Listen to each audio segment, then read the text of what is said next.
Hello friends, today we'll talk about revisiting partition in Amrit Kaal, cinematic perspective. As all of us are aware that how partition of India was a great tragedy for the people, those who were the victims of partition of India. And we have seen that in 2022, Amrit Kaal, that is how the area is to be seen, or the period is to be seen from 2022 onwards for another 25 years. So there is a need also in terms of seeing or viewing or revisiting partition in the framework of Amrit Kaal as well, because in 2022 we find that this kind of an idea was being given by the government, and thereafter we also see that Partition Horror Remembrance Day is also celebrated from on 14th of August. So this year also this Horror Remembrance Day was in a way observed rather than celebrated, in that sense that how people they became the victims of the partition. So when we tend to understand partition in that particular framework, that how over the years this kind of a tragedy with which people were afflicted and how they became victims of the partition of India, and how they suffered rootlessness, joblessness, and some kind of rehabilitation which took place when they went from India to Pakistan or from Pakistan to India. So we find that all these kinds of things, they were happening at that point of time, and how people at that point of time felt this kind of a horror or violence in their lives, and especially women in that particular period, that how they were being targeted at that point of time by the kind of mob or sometimes crowd we see, and the honor of women generally was seen to be the honor of that particular community, and many a times we find that women, they were being killed by their own relatives. So all these things, they were happening during the times of partition. And when we tend to see it in the framework of Amrit Kaal, we see that how the changed perception regarding partition and the kind of narratives which are associated with partition, they have to be understood. And we see that how, as I told you earlier as well, 14th August is seen as Vibhajan Vibhishika Smriti Divas, or Partition Horrors Remembrance Day, and it is some sort of an annual national memorial day which is to be observed on 14th August in India. So this is a new kind of step, in that sense that how we find that the people, those who became victims of partition, they are being remembered at this point of time, and it is a new kind of a development in the framework. And we also see that how this kind of a thing was announced in 2021 to remember all those people who lost their lives due to the partition of the country, and how they were being displaced from their own roots. So it created a lot of emotional turmoil, and we also see a shared grief of the trauma of partition. So when you talk about rethinking or revisiting partition, then it conveys the collective failure of the ruling elite in stopping the tide of violence during that fateful period. And we see that it has also been seen by certain scholars, that how the issue of transfer of power, that how it was some kind of a rush to secure the transfer of power, which worsened the situation for the ordinary inhabitants of the nation. And if the political parties, those who were in power at that point of time, power in that sense that those who were in a way holding the reins in that sense, and or they were more impactful or powerful in the political scenario, so how they wanted to secure power in a sense that they were in some sort of a rush, and they wanted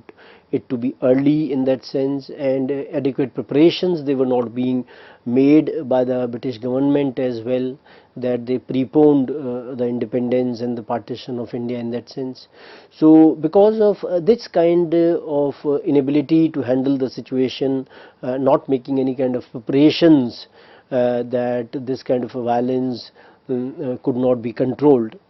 And we find that 1947 Partition Archive was established in 2011 as a non-profit oral history organization in Berkeley, California, and a registered trust in Delhi as well, India, that gathers, conserves and shares the first-hand version of the partition of India. And Partition Museum was opened in Amritsar in 2017 and in Delhi too. So we find that such kind of initiatives where we are trying to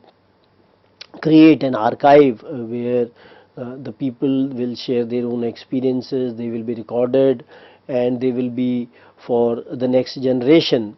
that if such kind of initiatives at the level of the government and non-government they take place, then it becomes easier to keep it as a memory, and it also serves as a lesson in future that how we should refrain from such kind of events in future. And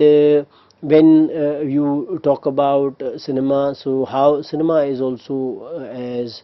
a kind of an archive where you crowdsource community based archive could be seen.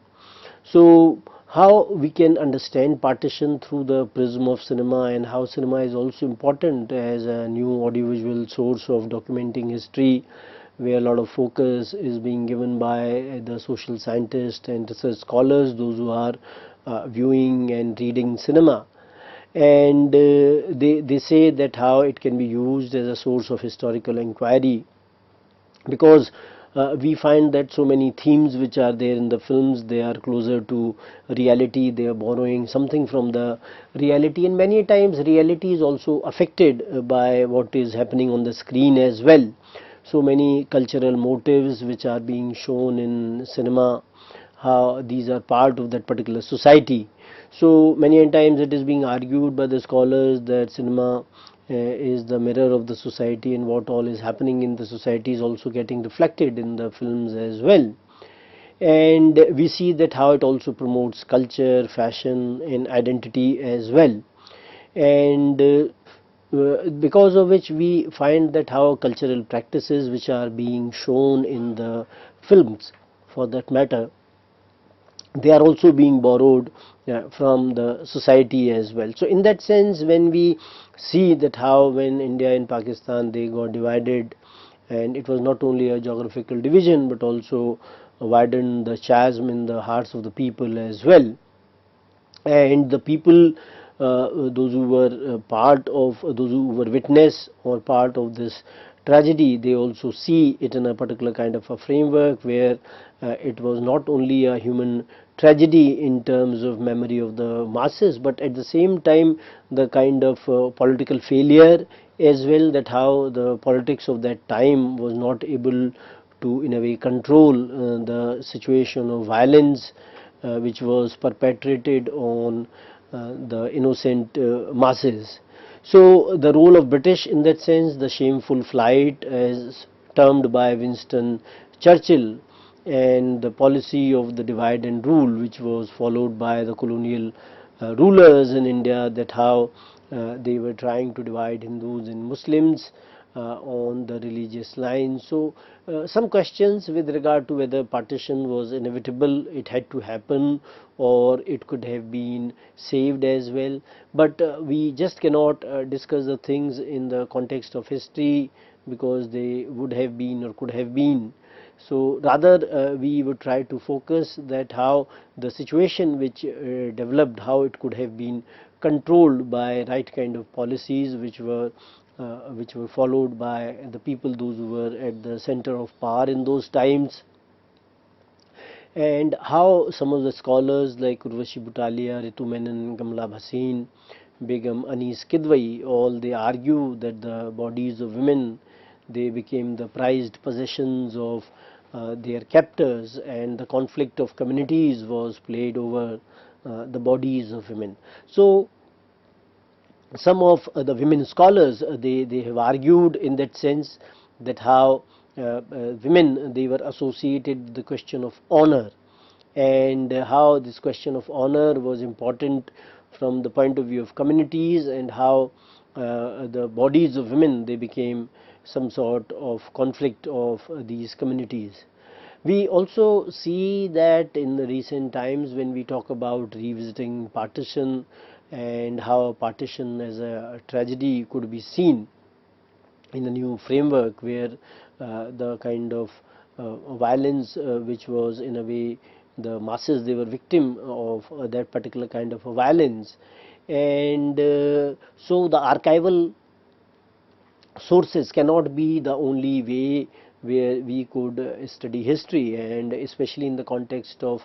partition, which is comparatively a recent history, that it is nearly 75 years old in that sense, and 76 years old in that sense, and how we see that the memoirs or the personal memoirs of the people, those who were victims of partition, or the pamphlets and the letters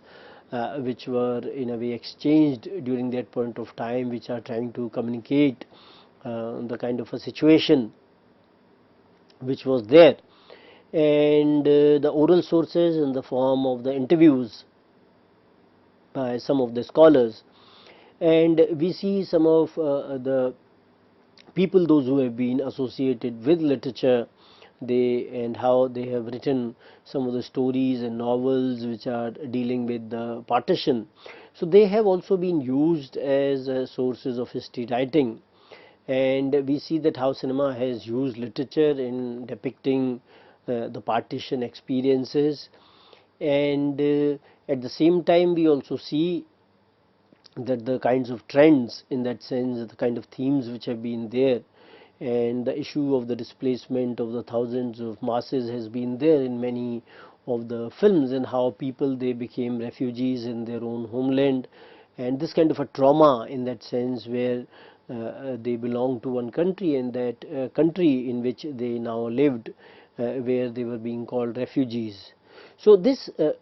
kind of emotional turmoil which was caused to them, along with the struggle for survival in the refugee colonies, one of the recent series, Jubilee,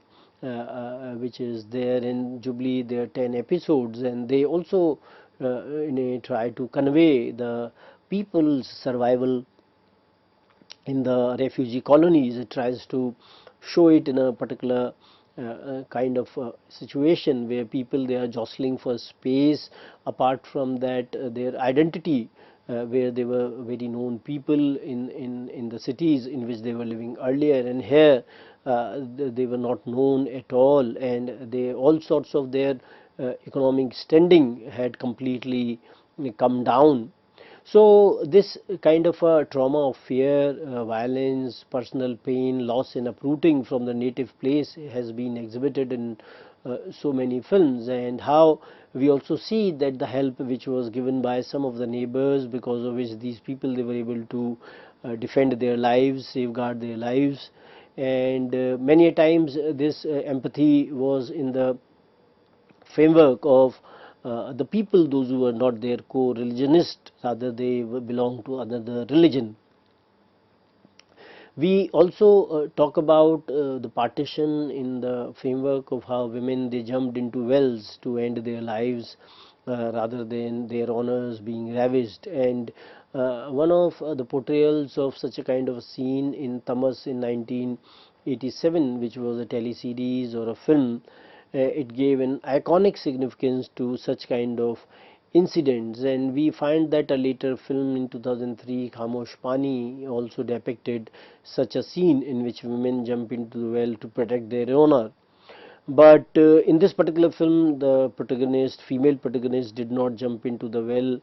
to protect her honor, and she remained out, and how she was forcibly married, and she to a Muslim man, and she remained in Pakistan, though she was a Sikh woman. So we find that how men also killed women of their own family to protect their honor, because they could not defend it of the kind of violence which was there at that point of time. And violence not only in the physical sense, but violence as an emotional trauma, where even seeing someone being treated in a violent manner was also that kind of an emotional trauma which disturbed so many others, and the violence of the forced conversions, where people they were being converted into different religion at that point of time, how women they were forcibly married to the people those who had captured them in the times of partition. So all these things they were there at that point of time as well. And when we talk about these kinds of issues, especially post-independence cinema, then we find that many people did not make such kind of films which were venturing into the theme of partition, because the partition tragedy was such that the filmmakers they were not ready to venture into such kind of themes. And when we talk about the immediate films after partition, we find Lahore was a film which was dealing with the issue of abducted women in 1949, and how the acceptance by men was an important concern, and the social acceptance was another important concern of the women, those who were being abducted at that point of time. Similar was the case in films like Pinjar in 2003 and Khamosh Pani in 2003 again, and how the women who were being raped and finally married their perpetrators, and we also find they were being converted to the religion of their aggressors and how they settled with them. So they lost their identity in that kind of a situation, and their blood relatives they also lost them, and how women for their survival they remained in that particular country devoid of their relatives. And so this question of identity is also very important, because now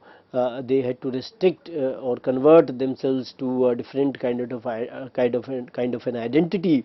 which was more concerned with their religion and their habits, the way they lived their own life. It also changed in the change scenario as well. And when we talk about various kinds of ideas which are associated with partition, and how some of the writers they tried to show them in their writings, we find that Amrita Preetham's Pinjar, which was made into a film, I talked earlier. Pinjar was a film, and it was also a novel which was written by Amrita Preetham. Then if we see Saadat Hasan Manto's writings, then Khol Do, Thanda Gosht, Toba Tek Singh, these were the stories which were written by him, which were dealing with the theme of partition. And we find that how he was a film and a radio script writer and a journalist,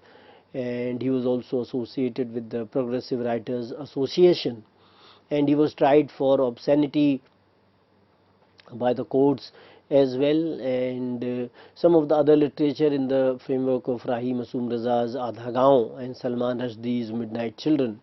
So these are some of the people those who have written about partition, and how partition was being viewed by the people at that point of time. And when we tend to understand partition through these writings, then we also have some kind of an insight with regard to what actually was happening in the society, because many of these stories they were being taken from what actually was happening in the society, and these writers they were very well aware about the kind of happenings which were there, especially when you talk about the writers those who were the witness of partition, because many of these things they happened to them or their friends, or they were witness to such kinds of incidents as well.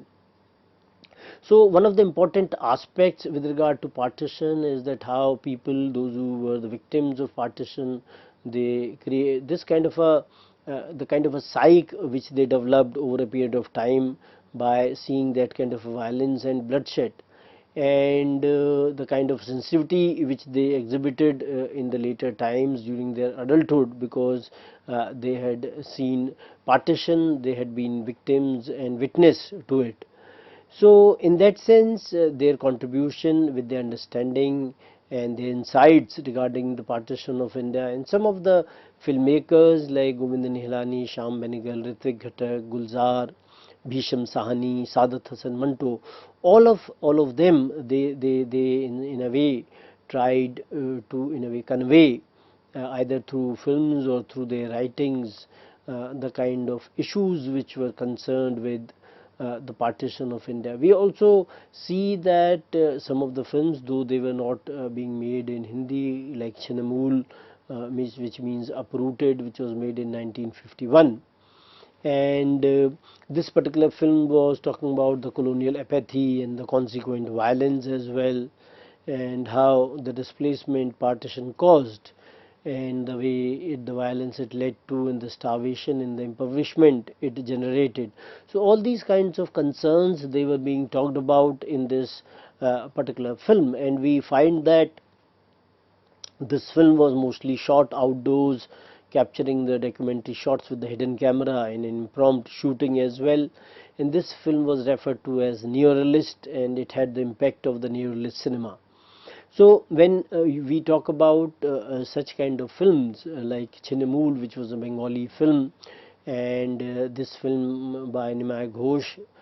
which was made in 1951,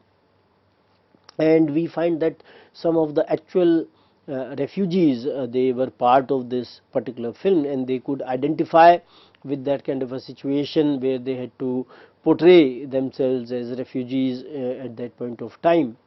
And it was called as a neorealist film in the framework that how neorealist cinema was comparatively seen to be connected to the reality. It was a non-glamorous kind of a cinema which was showing the meaningful and purposeful aspects of films. And and it was using the non-professional actors, and the direction was simple in that sense, and all the melodramatic elements in that sense, they were not used in a melodramatic manner.